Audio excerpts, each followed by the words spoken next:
உப்பு புளி காரம்ல நீங்க வந்து லாயராலாம் வந்து நடிச்சீங்க சார். ஸோ டிரெக்ஷன் ஒரு பக்கம். உங்களுக்கு பிடிச்சிருந்தா அது? சார் நானும் நடிச்சேன் சார் அதுல. சார் கோ ஆக்ட்ரஸா நீங்க ரெண்டு பேரும்? சார் ஆமாங்க.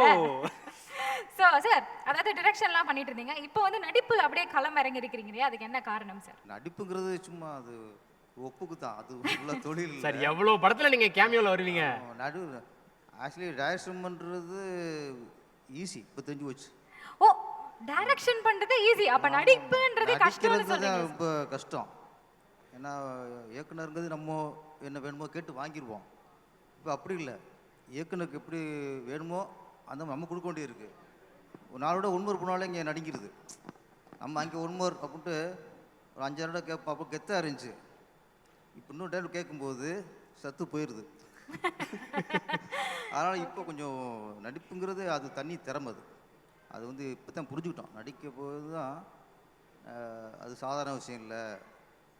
ஒரு கேரக்டர் அதுவும் இயக்குனருக்கு பிடிச்ச மாதிரி அவருக்கு நிறைவு வர மாதிரி நடிக்கிறங்கிறது பெரிய விஷயம். Super sir.